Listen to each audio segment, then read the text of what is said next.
As you've seen, this is Dill. Welcome to a new WWTV interview. We are here, the youngest one rising in the scene. Maybe not the youngest one, but the freshest one. Freshest one. Yeah, I don't know why I always say the youngest one.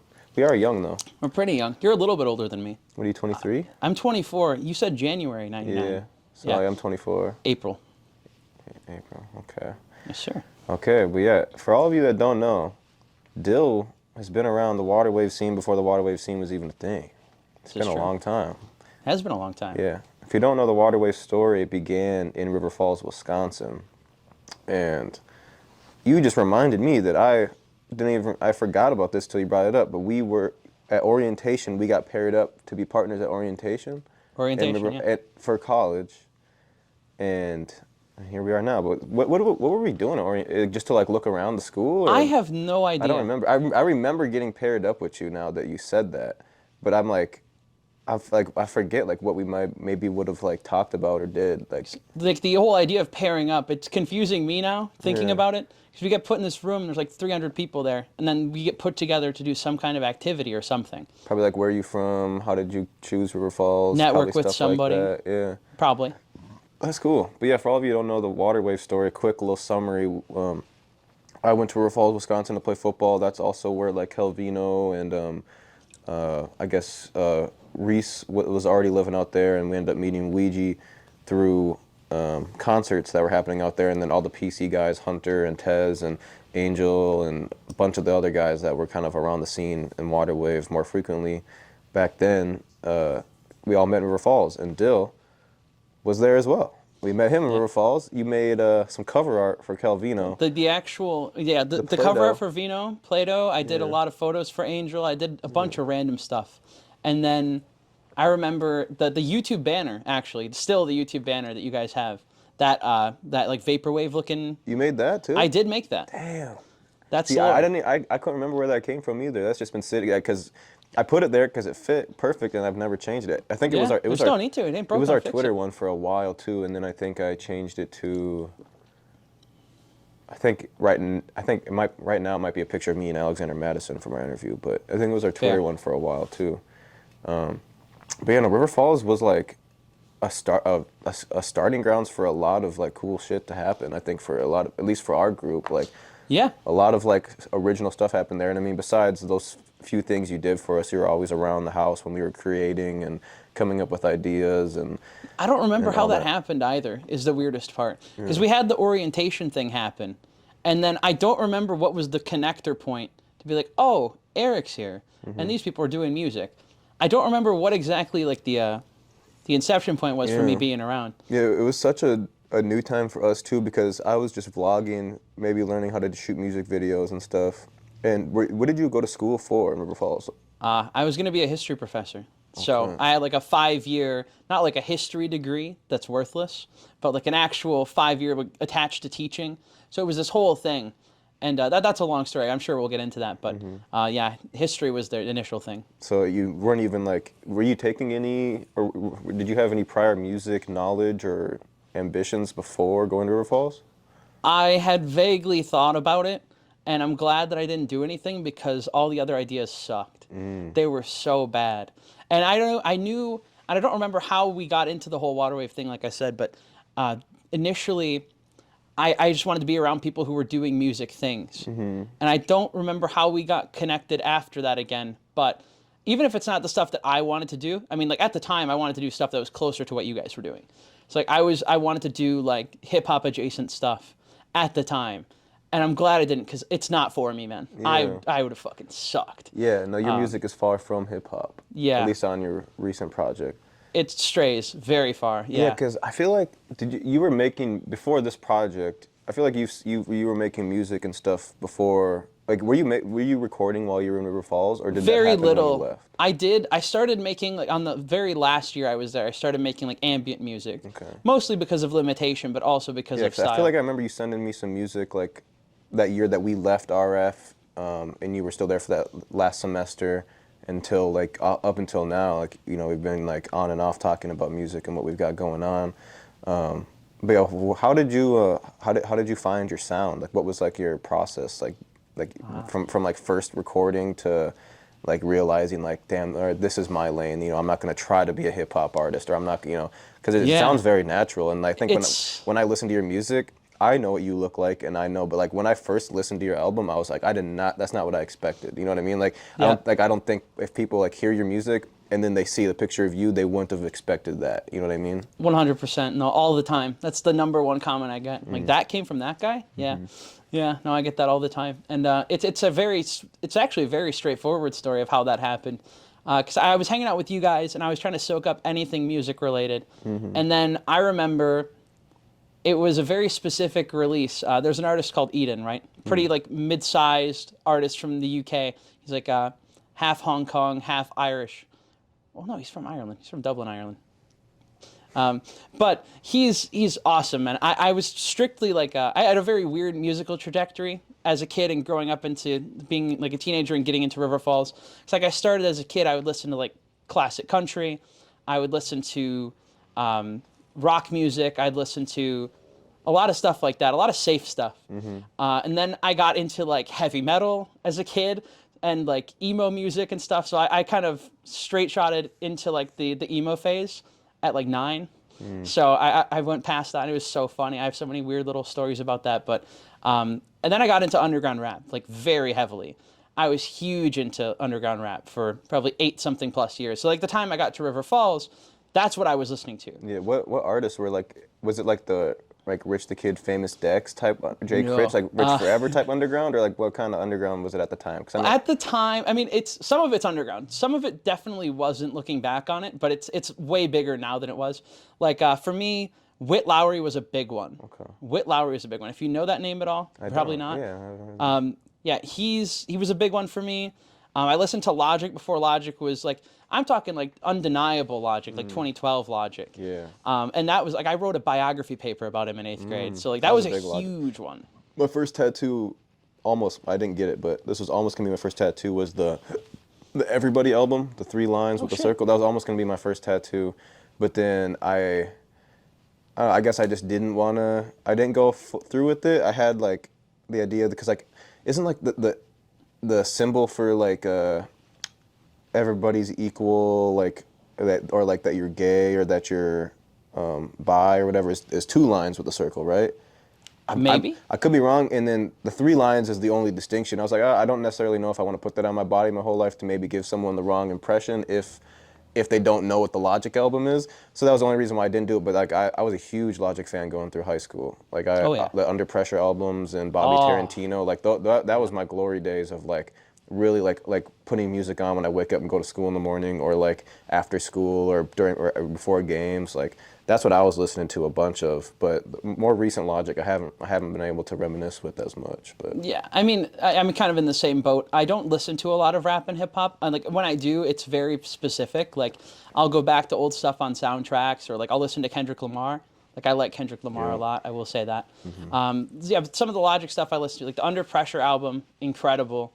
That debut album is one of the best. I think it's one of the best debut albums for a rapper that I've ever heard. But my palate's so limited, so I guess that doesn't mean much. But yeah, no, him and like at the time MGK. okay. I was deep in like the Black Flag era MGK.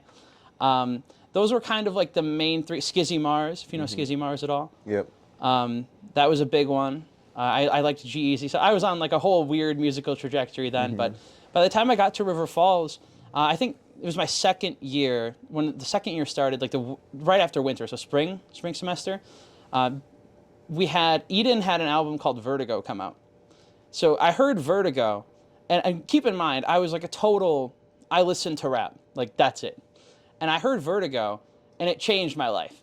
And so I listened to that album every single day. I'd walk from Parker Hall to my classes and whatnot, and I'd have that album on. I listened to that album, I shit you not, probably like 6 times a day all the way through, except for like 2 songs. There's 2 songs in there I don't care for, but the rest of it, it's still really good. Even revisiting it, it's really good. It's not, I've kind of grown past it, but it's Even iconic. God, that just reminds me of like walking from class to class or from practice to class or whatever, like the music I was listening to. That's such a nostalgic time. Before we get too far, I just heard this fridge turn on. I don't want this to fuck up the mic, so I'm going to unplug this fridge for a second. Hope y'all like to see my butt there for a second. Nice. But walking from, damn, That's like a whole, that's like a, like it just unlocked in a part of my brain that like, damn, like what was I listening to walking from class to class? But I feel It's like a good question. I remember a lot of like underground SoundCloud shit. Like that was like the era where I was listening to a lot of like unreleased Playboy Cardis and Rich Forever and like I don't like just a lot of like music that is like you hear it and you think SoundCloud, Yep. and like that was like I guess my era of listening to it.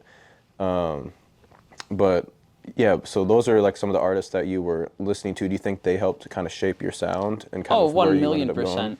I mean, like the Eden thing really is what did it for me because that opened the door to everything else. From there, I mean, Eden at that time he combined a lot of like electroacoustic, like indie folkish influences together with pop. So it was kind of cool. And in Vertigo is a little bit more depressing. So it was interesting. From there, I kind of branched out and I started getting into ambient music very heavily. Film score. I was a film score nerd, man. I'd listen to Hans Zimmer like every single day. And now my tastes are a little bit more refined. I like Bobby Krullick. I like a lot of different stuff. But from there, it's just really opened the floodgates to everywhere. Like Novo Amor. Novo Amor is a big one for me. Still a huge inspiration of mine. Yeah, like indie folk. Just that opened the door. Eden was kind of the catalyst for me getting into all these different types of genres and artists that inspire me now. And honestly, listening to your recent album, A Requiem of the Future. For the future. For Yeah. the Future, okay, bro. It's Oh, a you're long right. title. It's a It fucking is a long ass title. You have like I've been really searching for that that flip in my brain to because I haven't been very interested in hip hop music this past year. Like I've like that's been hip hop music has been my whole life ever since ever since I like discovered you could say like Drake and Wiz Khalifa and Chief Keef back in like 2014, 15 Oh, yeah. era, you know, like it's always been like the number one category and it probably still will be for like a long time or forever. But I've been searching for that style of music that I can listen to and not feel like I need to like have like crazy energy while listening to it. I don't there's like a weird balance and I think your album has kind of like unlocked that in my brain to be like cool. this is like a very good alternative to it. And cause I usually don't like sad music or like love stories and stuff like that. And I feel like you're kind of like in between all of that of Yeah. like you're not like just talking about heartbreaks or you're not talking about like overdosing on drugs, you know, Yeah. like you're just making like beautiful music is the way I like kind of is the way I put it in my review of it. But speak on like this whole project, A Requiem for the Future. Yeah. You did all the production in Rochester at that studio. I Yes, forget the name of yeah. the studio. Carpet Booth. Carpet Booth Carpet Studio. Shout out them. Sure. Rochester, I feel like is like a little hidden gem in the one in the Really music is. world, two in Minnesota. One because obviously Young Gravy came out of there. Not that I don't know if he was recording at that studio or where he He made- does, yeah. Did he record there? Zach works with him all Okay, the time. so there you Yeah. go. It's like a hidden gem in the grand scheme of the music world. But how did like speak on the production from start to finish, the recording, like everything from that album. Like if you haven't listened to it yet and you're just tuning in because you're a Waterway fan or you're just curious on what we're talking about and you haven't heard of Dill yet, it's a very very good project, very well put together. But yeah, explain like the kind of just like the start to finish of how that went. Yes, there's a lot of lore there. So I'll try and kind of jet through it. Yeah. A Requiem for the Future started, I guess it kind of goes back to the start of all the music technically. I had a project called A Requiem for Maggie. It's a little 3-track instrumental EP, but it's my grandma, right? That's who Maggie is. So there's a little cover of it. Like if you were to go on Spotify and look at it, it's a still from like a VHS, it's actually a camcorder. It's like this video cassette. And I went through it recently. I digitized everything, but it's a still frame from that. And so like a lot of it was me thinking about my grandma because like it was a really strange relationship there. She died in 2014, 2013. She had an aneurysm before I was born. So essentially what happened there is she had to go to the care center and she spent the last like 16 years of her life in the care center. So like she's 3 years in, I'm born, but 2 weeks before that, my grandpa on that side dies of brain cancer. So I never got to meet my grandpa. And my grandma doesn't remember anything because she has an aneurysm. So like we go there, me and my mom, every 2 weeks, reintroduce ourselves because she has no idea who we are. So we have to reintroduce ourselves every 2 weeks. And I have a lot of weird memories of that place. It's just it's a very strange place to be in. Like if you were to see it, it's a very strange ambiance going on there. So I have a lot of very vivid memories of that place. And what ended up happening was like 2 weeks before she died, she remembered my name for the first and only time. She called me by my name, and I was like, I don't know what that means to me. And then she dies. You know, so it's a lot of time was spent in my life just kind of reacting to things. Because there's a lot of lore. There's a lot of stuff. The icebergs are going to be rough. But that was a big thing for me, just kind of figuring out how I felt about things. Because I never really had the time to sit down and actually think about it. So when everything at River Falls ended, I just kind of sat down and I was like, well, how do I feel about everything? And then that ended up happening. It's the only piece of music I will say, like if you're coming in, if you're new, a Requiem for Maggie and onward. Do not listen to the stuff before. Trash. Yeah, but that project was more about my grandma. And then I had like a really specific night with my fiance. Shout out Michaela. We were talking about something, and she just kept going, oh, I don't know. And then it brought out this really deep emotion in me, because I was like, damn, my grandma didn't know anything. She didn't remember my name. She didn't know anything about me. So like I just started sobbing, and I've never done that in my life before or since. And that kind of got me started thinking about doing a bigger project, like just really deep diving into how I feel about everything. There's a lot of kind of pent up trauma and things like that I hadn't really sorted through. So that's how this album started. And yeah, it started. So I started in RCTC. It kind of coincides with the whole. I guess before we get too far, was creating this album kind of how you dealt with like the sadness of a lot of things, like, or like like dealing with like the Partially. loss? Yeah, because I know, like we kind of said a little bit earlier, but you know, people find their way into drugs or into bad habits through like losses of family members or, you know, tragic events and stuff like that. You just kind of took the pen to the paper and try to get your words out. Like That was music. the sort of, yeah. I mean, it's definitely a big part of it. The first part of it was while I was at River Falls, and right before I left, I started getting into Stoicism really heavily. And then my roommate at the time, he showed me Yes Theory.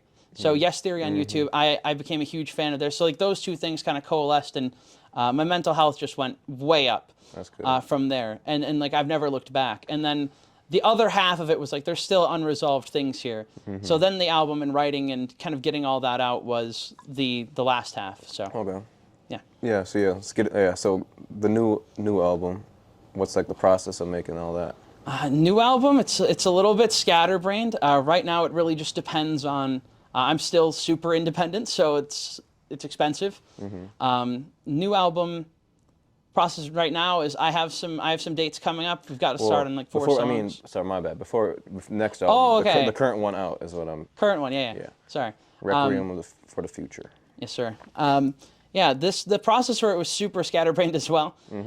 I was an intern at Carpet Booth Studios for about 2 years, and because of Zach's super graceful, super understanding and accommodating, and he gave me a lot of. Obviously, I was an intern. Like my sessions were decreased price. So that's like the whole reason I was able to do this album. And he was so graceful with letting me do all these, and it was a lot, right? It was like 30-something sessions, I think.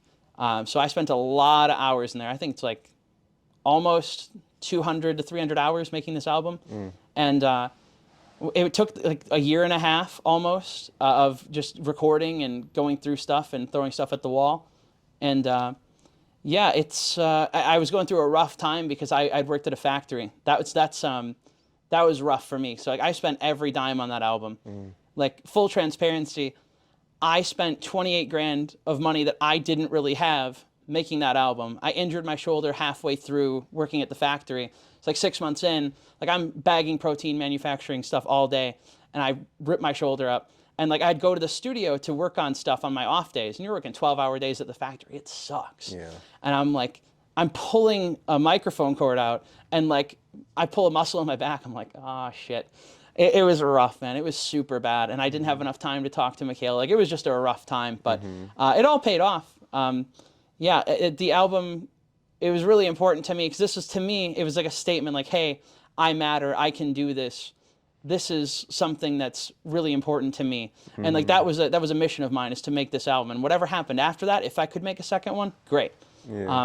And now I have that opportunity. So Yeah. No, I think what's it called? When you work extra hard on something, or when there's a lot that needs to be sacrificed for something, it always shows in the when the project is out, or whatever it may be that you're doing, when the sports game comes around, whatever your project may be. When you put that extra work in, extra sacrifice, extra battles that you have to go through, extra money that has to be thrown at it, it's only throwing extra energy to that project. And like, I'm a big believer in basically you get in what you put out, believing in what you got going on, putting the energy in to receive energy from other people. And obviously you did that for that album, for this album. Are you happy with the perception and kind of like the opportunities that have been brought into you since you've released this album? yeah, it took a long time, but I didn't expect anything of it. That's the thing. So I totally expected this to be important to like 200 people ever. And I was okay with that. Like I donated $300 to suicide prevention when the album came out. I was able to raise 600, so I sent half over, and I'm like, that's it, and that's okay. And I was okay with that. But then Brad Tasted Music, shout out Brad. I on a live stream, I sent in Gimli, and he'd heard some of my stuff before. But Gimli's the closer of the album, which was a very important. It's like 9 minutes long, and he sat there and he listened to it. He gave me his first user submitted 10, and then he made it into its own video, and that exploded. So that's at 75,000 views now. But I mean, that's not crazy, right, in terms of views. But the ripple effect from that has been insane. And I'm not at liberty to talk about all of that, but a lot of great stuff is happening right now. Yeah, it's really rewarding to see it after almost a year of being out. People are starting to acknowledge it and listen to it, and I didn't expect anything, so I appreciate everything. Yeah, and that's the thing that music sometimes takes time. A lot of people want to release their project and it gets a million streams in the first week or whatever. But a lot of times it takes time. And you see even like with the TikTok era, there's music from 5, 10 years ago that are now going viral for the first time because of TikTok in a sense. And I was curious to see kind of how you got your original fan base, but that makes sense. I didn't know that a guy reviewed it. Reviewed it and gave it a good score and made a whole video about it.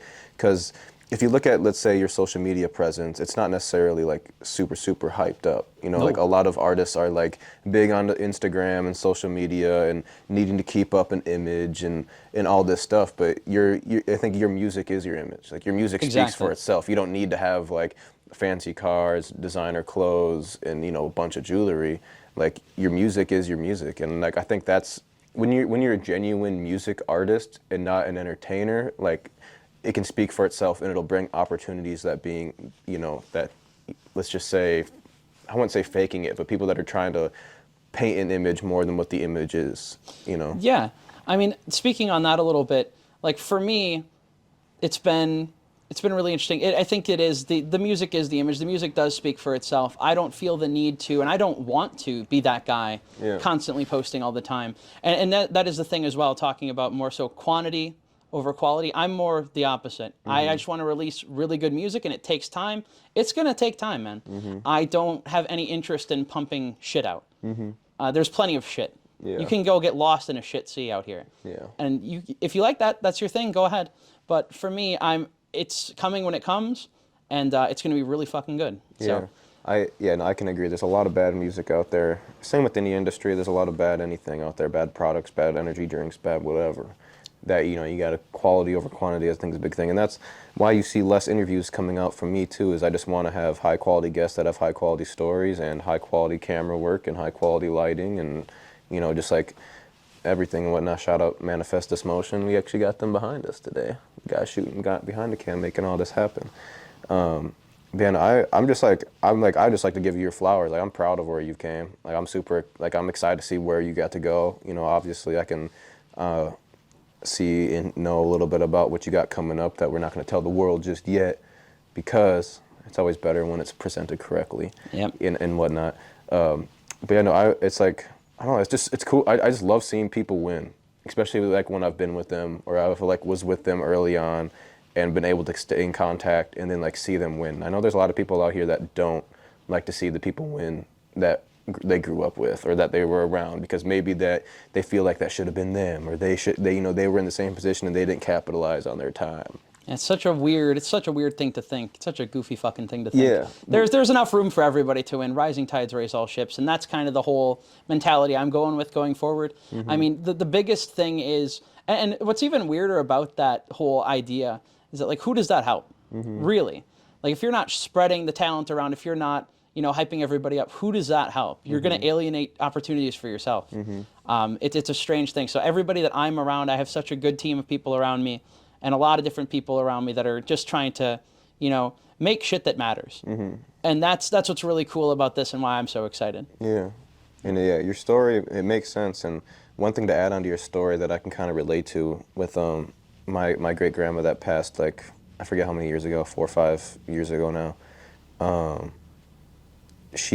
wasn't able to go visit her, like, when they were like, she's probably going to pass away soon. 'Cause, she was old. She had issues where she wasn't remembering people's names and kind of stuff like that. I don't know exactly what she had going on, but I remember my mom, she called me because, like, the whole family was in the hospital and I was out of town. She called me and she's like, can you just talk to grandma, like, whatever?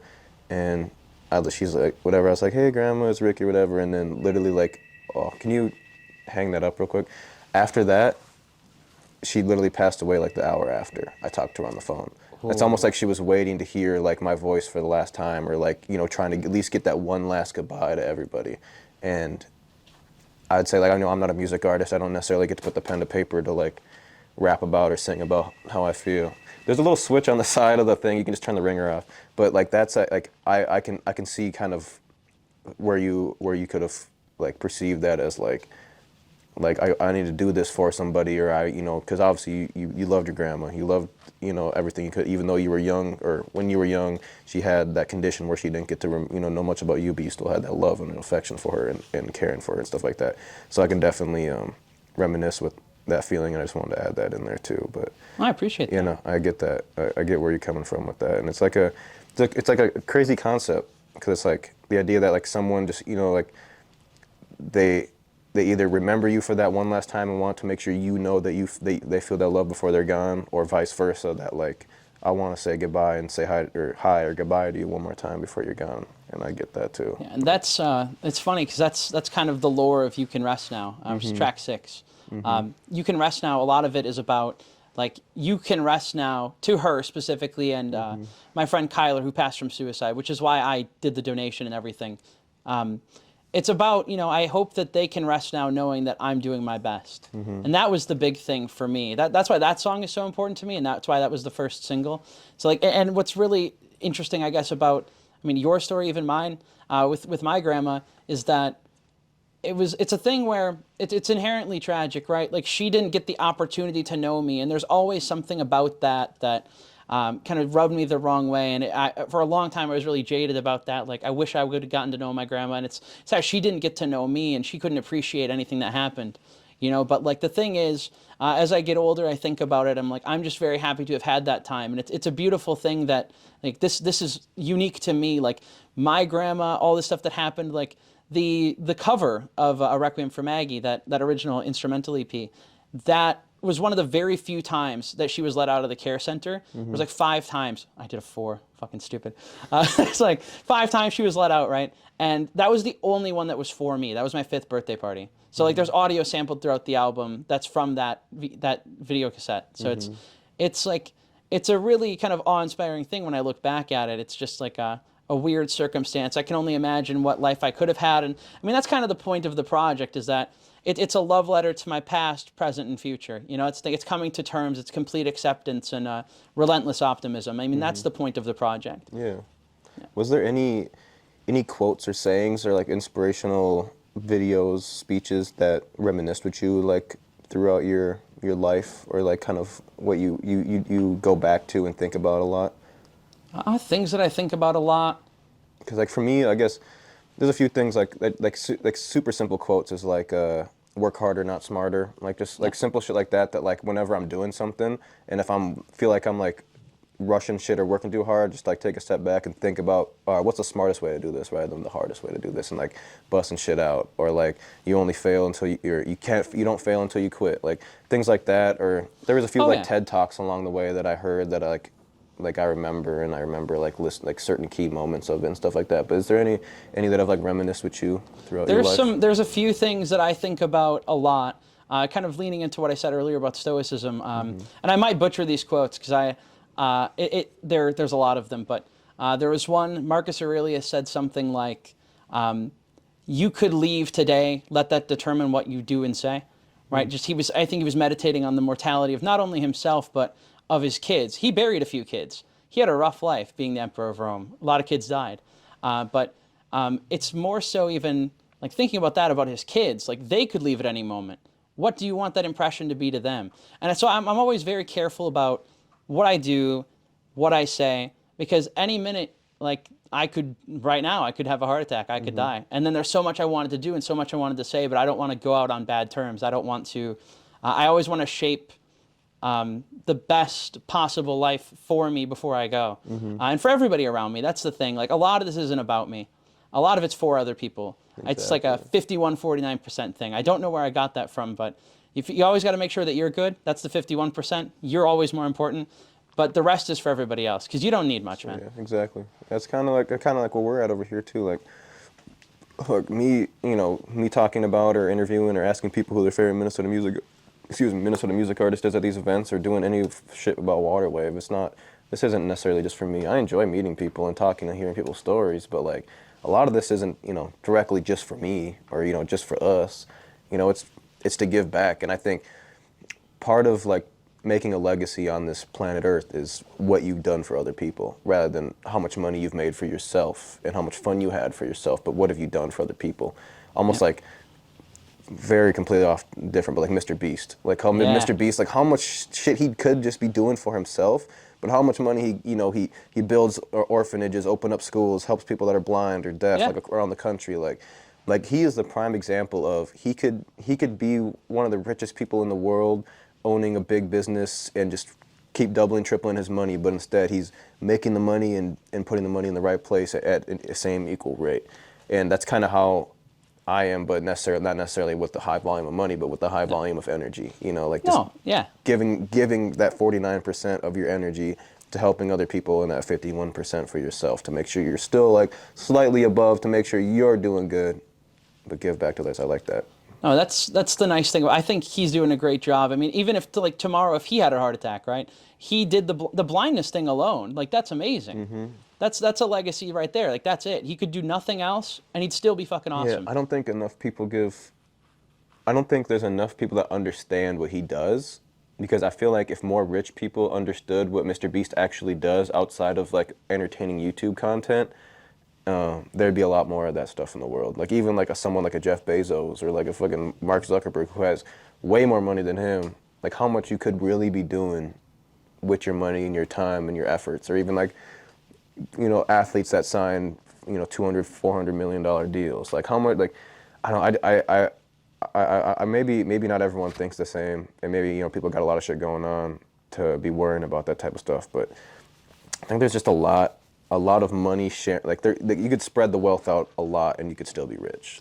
That's for true. A lot of people. Yeah, I mean, the biggest thing for me, I think why it resonates with me so much is that, like, growing up, I had very few friends, like, ever. I'm an only child, right? The thing is, like, I don't want people to ever feel how I did. Like, that's the biggest thing for me, and I felt completely alone. I had to work myself out of this shit. I had to dig that hole myself. I had to get up. I had to climb myself. So that's the thing. I don't want people to feel like me, man. So at every opportunity, I make sure that people don't feel that way. Yeah. And that's a huge reason of why I do it. So if I can, like, and right now I'm still doing that, like every DM, it's a war zone in there. I'm sorry. But like, I try to answer everybody, and I try to give my time, because everybody's deserving of that. Like I think about myself, and I'm like, would I treat myself that way? And that's kind of where I start. That's the starting point. If the answer is yes, then I'll treat them that way. If the answer is no, then I don't do that. Yeah, I feel that exactly. Because that's kind of how I was in high school too. Like all my friends came from just like playing sports with them, because like I played a bunch of sports in high school, so that's kind of where I met a lot of my friends. But I was always like seeking to be like how, like, I know there's a lot, like a couple kids in high school or whatever that don't necessarily play sports, and they don't have a lot of friends outside of maybe like their classmates. Like how to be like that guy that you can feel comfortable. Like I'll partner up with you on this project, because like I know you don't have someone jumping out to be your partner on this project or whatever it may be. And I've always tried to be like that that guy that is willing to work with the person that I'm not even necessarily comfortable with, but I know you're way more uncomfortable with working with me than I am with you, to try to like just bridge that gap and be like, yeah, you know, whatever, like, yeah, don't be shy, like, let's just make this shit happen, like, let's work together. And I don't know if that's helped me along the way, and I've always just tried to be like way more like just like open, like an open person, to make anyone feel comfortable to talk to me, whether you're the shyest person in the world or the most outgoing person in the world. Like, I've always just wanted to kind of give off that energy. I don't know if you felt that when we were partners at River Falls, but I've always wanted to, I like, mean, I felt that when I was at the house and stuff. And like when Yeah. I'm at the house, like, and that's the nice thing about where I'm at with music. I'm in a very strange place with like the friend groups and the people I roll around. Like kind of starting out, I mean, with the Waterwave guys, like I don't do rap music. And if you hear the album, you know that. Yeah. But like everybody that I've been around that makes rap music, they're so accommodating, they're so nice. And like I am the weird one out, but I feel like I'm at home. You know You're what I ahead mean? of the game though, because rap music is on the decline, and that alternative music is on the incline. Oh, You know and what I mean? Like, Rochester's crazy Yeah. good. Like the amount of talent there and the amount of good people there. They're always the same people. It's always the talent and the good people. They mix really well. I've made a lot of friends there, and so like, I'm very happy with Rochester. And you know, speaking on that earlier a little bit, they are a gem. Like it is one of the most amazing little scenes in the world. Everybody supports everybody, and it helps everyone. You know, when you're good to everybody. Like I've never felt more inspired or supported or anything, being around everybody in Roch. what do you do for fun outside of music? Oh God, a lot. I do a lot. Like even last night, I mean, the biggest leisure activity I have is like every Friday, it's locked off. All right. So I work full time, but then on my Friday nights, we have what we call hydration night. Okay. Me and all my friends. I've got 2 monitors. I've got a PC. All right. We have Discord going on the left and the main game on the right, whatever it might be that night. So we all get video cameras on and we drink like every Friday. I don't drink every Friday. They all do. Yeah, they have problems, but I'm very good at drinking, very selectively. I like maybe two Fridays out of the month or one, depending. But that's a big one. I have a lot of like really weird interests because my ADHD is horrible, and I'm constantly trying to find something to do. Which I mean, there's a lot of things I'm super weirdly interested in, like geography. I'm very interested in history. I watch a lot of like the YouTube channel Geographics. Shout out Geographics. That's a good one for me. I love watching little videos about like the Baikonur Cosmodrome. I'll just sit there and I'll get on a fucking complete like binge of everything. I'm big into like BMX stuff, skateboarding. I have so many weird little interests like that I wish I could be all over more. But like for me lately, obviously I write a lot of music stuff. I do a lot of music stuff. I'm writing right now the Gimli short film with Shane Sleeger. Shout out Feels Like 95 Films. Vinyl stuff's happening. So music's super busy for me, but I spend a lot of time doing that. Also, I'm learning Blender right now, like 3D rendering and stuff. Fire. That's fun. I'm writing a lot of lore and stuff for album too. Like I'm writing a whole book. Shout out Reese over there in the door. Yeah. You said Shane Sleeger? Is that how you say it? Sleeger? He never corrected me. Maybe I'm wrong, but it's because he shot Tomato. he's early on Waterwave days too. He shot the Calvino See Me Win video. Oh yeah. So yeah, I love See Me Win. yeah. So he's early on Waterwave days as well. Yes, How sir. did you meet Shane? Well, through you guys. Oh, okay. I mean, like randomly, I'd see him on Instagram and whatnot, and like I kind of reached out to him, became friends with him a couple years ago, and he's kept up with the music, so it was super easy to get in contact with him and talk about this I haven't stuff. talked with him in forever. What's that? I haven't talked to him in forever. I wonder what he's been up to. Probably Oh, just yeah, just busy doing shoots. video shoots and stuff. All the time. So he's always been, I could tell that he was always more into like the storytelling movie side of things rather than Oh, yeah. point and shoot, hip hop underground. Oh, he's shit, yeah, and he's gotten so good at it, dude. I'm super stoked for the Gimli video, and there's so many cool things that could happen with that as well. Like I'm planning some dates, like might have some really cool cameos in there, throwing them in, spice them in, but like should Drake be going. and like Travis Scott. Absolutely. I mean, Travis Scott's literally on the phone. Yeah, no, for sure. But yeah, no, some really cool stuff in the works with that. Like Shane has made it really easy to work with. Like we've got a whole thing together. We're planning all of it. I'm probably talking to him later today. We're getting creative, nailed down, and then getting shooting dates and everything. Just add to the lore, add to the mystique of the Dill stuff. The video is going to be amazing. What games are you playing when you do these hydration Oh yeah. Fridays? What, It's tough, man. It's tough because there's so much variety. Like now, we used to be pretty big into Call of Duty. Like Call of Duty was the thing we'd always do, and then it gets stale after a while. So people have broken off lately into like little factions. People will play like R6. They'll be playing like CS:GO, and a lot of the time now, people are playing a bunch of random stuff like Rust, like Sons of the Forest. I like Sons of the Forest. I play creative. I'm a little bitch, but it's okay. Yeah, I like Starfield just came out. I was playing Starfield last night. That's crazy. I haven't played that. No, it's early the access one- right now. Okay, or the one you just said before that. I'm familiar with all the other ones though. Yep. So since you're a Call of Duty guy, top three Call of Duties of all time. This is why we get the Waterwave interview. Yeah. Because this is deep lore. We put this on the list. Okay.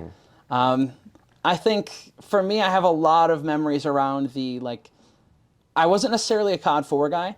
I played a little bit of COD 4. A little bit before our time, not crazy before our time. A little bit but before. A little bit to where like if you were playing COD 4 when it came out, you were a young kid playing COD 4. Like, yes. For us at least. You know, teenage years, Yeah. I played it a little bit later because we got into it a little bit later. Yeah, I bought COD 4 after MW2. Like I was like, oh, let me backtrack and play like some of the other ones. So like, yeah, I know what you're saying. No, I think for me, it's a hard mix, but I think you can't dispute. I mean, Black Ops 2 for me is number one. Okay. I never had such a good time as playing Black Ops 2 with all my friends. That's it. With the zombies and all the Dude, even zombies. Like I wasn't as big of a zombies guy because honestly, when I was a teenager, I was really scared of from. Staying I up played late Kino playing as a kid. zombies was like, it got scary. If you were playing solo, nobody in the party, you were trying to play solo zombies, you're in around like 30, 40, it gets a little scary at night when you were a young kid. Oh yeah, no, because I was I remember BO1, I played Kino a lot, and I was terrified of Kino. So then Black Ops 2 came out, and I'm playing some of these maps. Like I love Transit, it sucks, but it's it was a fun time. Shout out Mr. T Lexify. I love BO2, Town. And probably not the best zombies opinion. I'm huge into that as well. That's like a subgenre of stuff I watch on YouTube. I'm huge all over that. But I love Black Ops 2. I think that's got to be number one for me. Number two is probably going to be Modern Warfare 2 is before my time. Okay, I didn't play Modern Warfare 2, so I'm sorry. But have you backtracked and played it though? I mean, I played Spec Ops with my neighbor. We played split screen. We play Spec Ops. So I didn't have PSN in that time period. Okay. I didn't have a console, but I played BO1 a lot. I think that might have to be number two. Okay. That might have to be number two. So BO2, BO1, and then honestly, Modern Warfare 3. That's a good one too. I loved online Modern Warfare 3. Me and my cousin Caden would play Face Off all the time. And I think the map's called The Ground. It's this big ship. That's my top three, I think. Yeah, I get it. I'd say those three would definitely be in my top five. So you're definitely not. We're definitely not far off from each other. I'd say Black Ops. I would put MW2 maybe at number one, just because that was my first Call of Duty ever to play, and I think it's more of a nostalgia thing, playing party games with my friends, Cops and Robbers and shit like that. Michael Myers and dodgeball with throwing knives, oh hell yeah, all those types of things. So I think that's why MW2 is at the top for me. But then number two would be Black Ops 2, just because of how good of a game it was. Ranked play was a really good thing on there, and zombies. And then my third one, I really liked Advanced Warfare with the jetpacks. Oh. I don't think I would throw it in there as my number three, but that would definitely have to be an honorable mention. But my number three would either be Black Ops 1 or MW3. I really liked MW3, how they had where you could do 2v2 and 3v3 matches on multiplayer, because that was just a slight introductory to playing competitively with one of your friends or whatever. But I'd put MW3 over Black Ops 1 just because Black Ops 2 I think was just a better version of Black Ops 1. Because it had all the zombies maps Black Ops 1 had on it.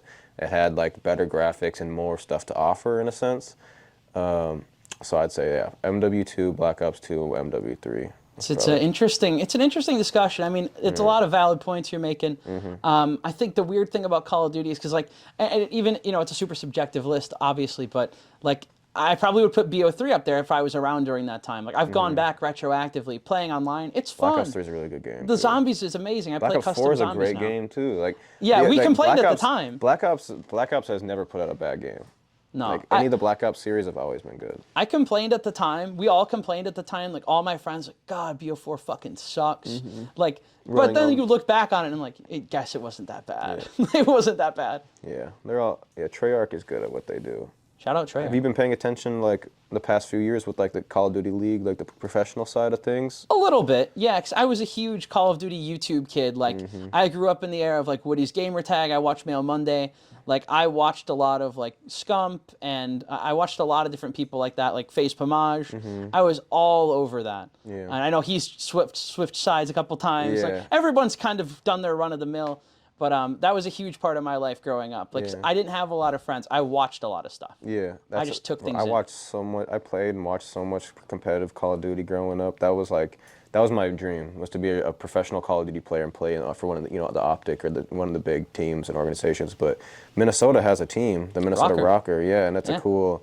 It's cool to have it because we got connected with them in inaugural season. We got to do media for the first match ever in the CDL when they had it at the Armory in Minnesota. And it's just been one of my favorite connections I've been able to make through Waterwave is basically having our foot in the door in the Call of Duty League where we've got to That's like a really interview cool, them peculiar connection that you Yeah. have, and I love that. I love how like unorthodox that connection is. It's like not something you'd expect you to have, but it's super fucking cool. Like I love CDL. I love everything about competitive gaming, specifically Call of Duty. Like I don't give a fuck about League of Legends or whatever. Like the chronically online people CSGO play. is kind of fun to watch because it's similar to Call of Duty. But I tried to play that when I was younger, and I couldn't get into it. I'm just a big Call It's of Duty super guy. hit or miss, man. Like no Super matter hit or what, miss. like I'm always a big first-person controller shooter. Like that's just I like Rainbow Six a little bit, but it's still just not. I'm really fast-paced with it. But I'll play R6. I'll play any game as long as I have friends to play it with. But like That's the thing. But Call of Duty, I can that's the one game I can play by myself, and I'll eventually get bored of it when the game gets a little stale. But like I'd agree. yeah, even all that type of stuff. But yeah, what do you got coming for the future? I know we can't talk about everything, but what's your ideas on what you got coming for musically for Dill in the future?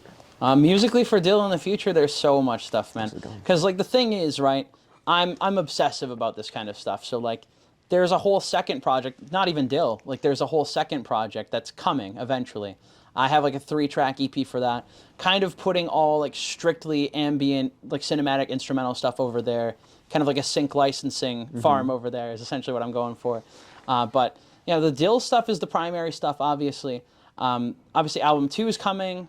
Don't know when that'll be done. I thought it would be like 5-6 years at this rate because like I have to move. Life's just moving, man. I'm not full time. That's the reality of it. But who knows? Like with this trajectory, how it's going right now, it could be 2 years. I don't know. And it's exciting. Every step of the way, I'm excited to make stuff. So that's the big thing right now is album 2.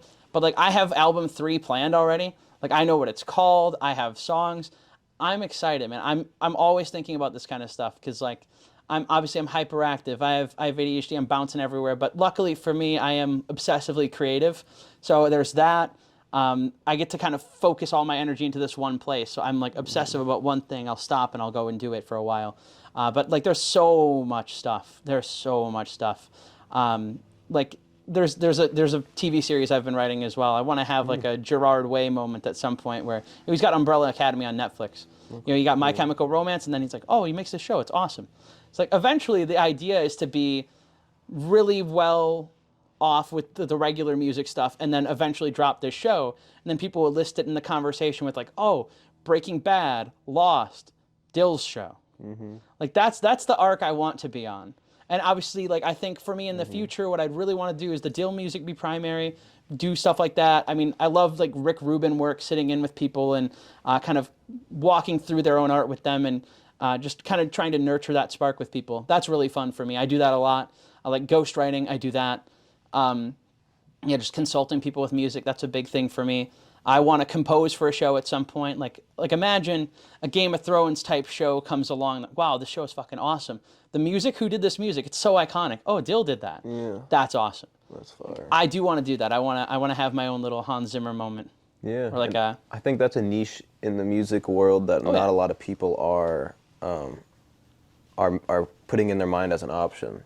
Like, I think people just think I'm going to release music and it's going to get a lot of streams and I'm going to get booked for shows and I'm going to do features and that's how I'm going to make my money.